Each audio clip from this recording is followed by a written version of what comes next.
Olá, seja muito bem-vindo a mais um estudo sobre o santuário. O santuário celestial, do qual o santuário terrestre era uma cópia, é o divino centro de operação na luta entre o bem e o mal. Por ser morada de Deus e o centro de seu governo, Satanás sempre atacou o santuário. Às vezes, ele próprio, outras vezes, através de seus agentes. Se ao longo da história testemunhamos as investidas de Satanás contra o santuário, podemos esperar que isso se repita com muito mais intensidade no tempo do fim. Mas qual é a estratégia usada por Satanás hoje para obliterar, manchar, apagar as verdades ensinadas através do santuário? Hoje vamos aprender sobre elas.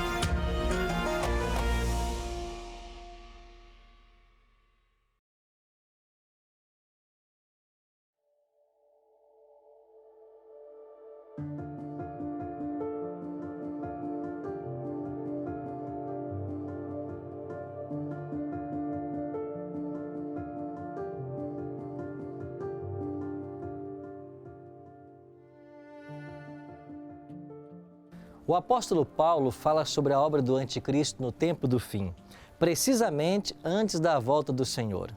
Ele escreveu aos Tessalonicenses em sua segunda carta, no capítulo 2. Irmãos, no que diz respeito à vinda do nosso Senhor Jesus Cristo e à nossa reunião com Ele, nós vos exortamos a que não vos demovais da vossa mente com facilidade, nem vos perturbeis, quer por espírito, quer por palavra, quer por epístola, como se procedesse de nós, supondo que tenha chegado o dia de Deus. Ninguém de nenhum modo vos engane, porque isso não acontecerá, sem que primeiro venha a apostasia e seja revelado o homem da iniquidade, o filho da perdição, o qual se opõe e se levanta contra tudo o que se chama Deus ou é objeto de culto, a ponto de assentar-se no santuário de Deus, ostentando-se como que se fosse o próprio Deus.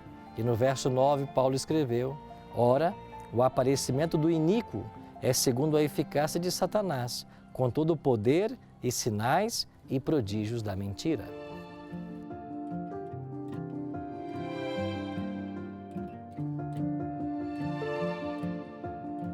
As palavras de Paulo indicam um poder arrogante que se opõe a todo competidor no terreno religioso e não permite que nenhum rival receba o culto que exige para si mesmo. Esse anticristo se assenta no santuário de Deus. A expressão grega naos significa santuário interior, contrastando com hieron, que é um termo aplicado ao prédio do templo. Ou seja, o anticristo tentaria assumir o lugar de Deus na adoração. Ele também tentaria ser como o próprio Deus, ou seja, esse arrogante poder usurpa as prerrogativas do próprio Deus. Historicamente, há um único poder que tenta há séculos assumir o lugar de Deus: o papado.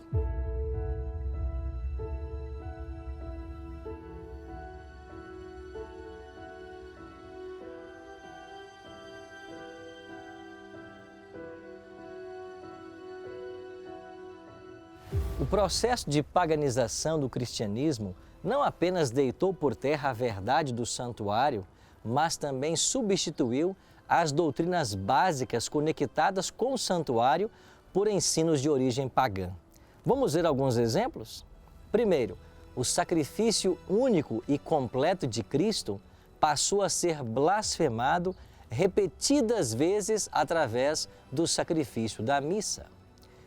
Vou dar um exemplo claro para vocês. O Concílio de Trento definiu: pela consagração do pão e do vinho, opera-se a mudança de toda a substância do pão na substância do corpo de Cristo, nosso Senhor, e de toda a substância do vinho na substância do seu sangue. Essa mudança, a Igreja Católica denominou-a com acerto e exatidão, transubstanciação. Mas a palavra de Deus não aprova esse pensamento. Se o pão se transforma no corpo e o vinho se transforma no próprio sangue de Cristo, ele morre então novamente em cada missa. Mas Pedro ensinou que Cristo morreu uma única vez pelos pecados humanos, para nos levarmos a Deus. Um segundo exemplo é a intercessão única e exclusiva de Cristo no santuário celestial, que foi substituída pela mediação espúria da Virgem Maria e dos santos mortos do clero romano. Assim diz o Catecismo: finalmente, a Imaculada Virgem, preservada e imune de toda mancha da culpa original, terminado o curso da vida terrestre, foi assunta em corpo e alma à glória celeste. E para que mais plenamente estivesse conforme é seu Filho, Senhor dos senhores e vencedor do pecado e da morte, foi exaltada pelo Senhor como Rainha do Universo. A Assunção da Virgem Maria é uma participação singular na ressurreição de seu Filho e uma antecipação da ressurreição dos outros cristãos. A Bíblia não apoia a ideia de existirem santos ou mesmo Maria intercedendo entre Deus e o homem. Paulo foi claro em seu ensino que só há um mediador entre Deus e os homens, Jesus Cristo, homem. E o que dizer da doutrina da confissão auricular quando o sacerdote diz ter o poder de perdoar os pecados? Os mandamentos do Decálogo, guardados na Arca da Aliança, especialmente o segundo mandamento, foram modificados para dar a mediação dos santos e a veneração das imagens. O Catecismo, na página 539, cita os 10 mandamentos como em Êxodo e Deuteronômio, mas na forma catequética, o segundo mandamento não aparece. Foi fundamentando-se no mistério do Verbo encarnado que o Sétimo Concílio Ecumênico em Niceia justificou contra os iconoclastas o culto dos ícones, os de Cristo, mas também os da Mãe de Deus, dos anjos e de todos os santos. Ao se encarnar, o Filho de Deus inaugurou uma nova economia das imagens. O culto cristão das imagens não é contrário ao primeiro mandamento que proíbe os ídolos. De fato, a honra prestada a uma imagem se dirige ao modelo original, e quem venera uma imagem, venera a pessoa que nela está pintada. A honra prestada às santas imagens é uma veneração respeitosa e não uma adoração que só compete a Deus. A Bíblia é clara em condenar a adoração de imagens, a veneração de qualquer imagem, ou mesmo orar àquele a quem ela representa, configura a quebra do segundo mandamento, que proíbe a adoração de imagens de escultura. Um quarto ponto foi a guarda do sábado, do quarto mandamento, que foi substituída pela observância pagã do domingo. Aqui no Catecismo, na página 568, nós lemos: Jesus ressuscitou dentre os mortos no primeiro dia da semana. Enquanto o primeiro dia, o dia da ressurreição de Cristo, lembra a primeira criação, enquanto o oitavo dia, que se segue ao sábado, significa a nova criação inaugurada com a ressurreição de Cristo. Para os cristãos, ele se tornou o primeiro de todos os dias, a primeira de todas as festas, o dia do Senhor. A tentativa de mudar o dia de guarda do sábado para o domingo é um claro ataque à lei de Deus. Não existe nenhum texto da Bíblia que apoie isso. Ao contrário, existem mais de 100 textos da Bíblia que falam sobre o sábado e a sua santidade. E aqui, na encíclica papal, escrita pelo Papa João Paulo II, na página 20, nós lemos: a passagem do sábado para o domingo, por ser esta dependência essencial que o terceiro mandamento tem da memória das obras salvíficas de Deus, os cristãos, percebendo-se da originalidade do tempo novo e definido, inaugurado por Cristo, assumiram como festivo o primeiro dia depois do sábado, porque nele se deu a ressurreição do Senhor. A noção bíblica da imortalidade da alma também foi suplantada pela teoria pagã da imortalidade da alma.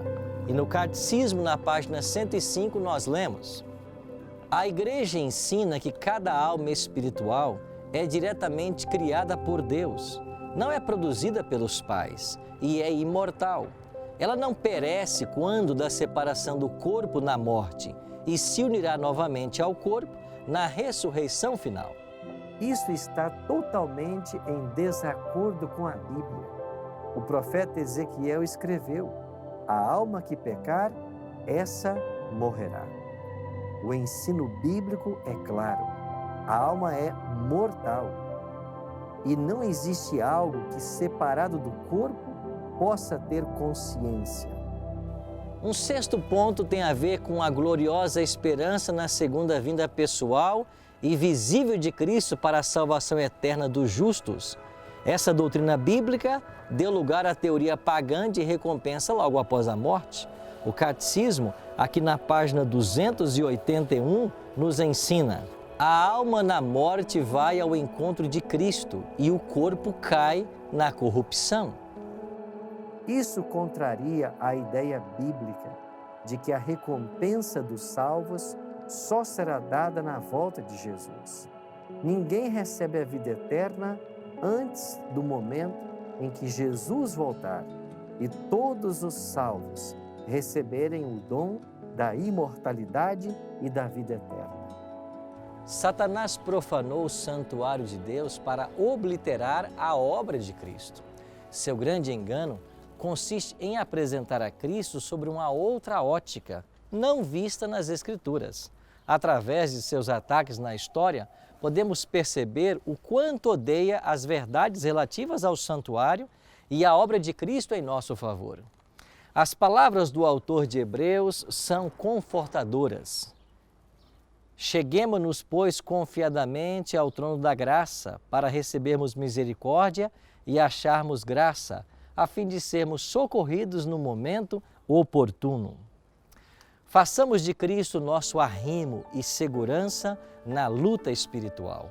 Perceba que, como aprendemos hoje, há uma tentativa de atacar ao santuário de Deus e a obra que nesse exato momento Cristo realiza a nosso favor. Por isso eu convido você hoje a se colocar de pé em favor da verdade que temos aprendido e, pela graça de Deus, viver isso na sua experiência. Vamos orar por isso? Nosso Pai, graças te rendemos porque temos em Tua Palavra a verdade clara e transparente. Que nós possamos amar e praticar essa verdade e que nós possamos estar protegidos contra os erros que hoje se tem ensinado, mesmo no mundo cristão. Tome a todos nós em Tuas mãos nesta hora e nos prepara para o céu.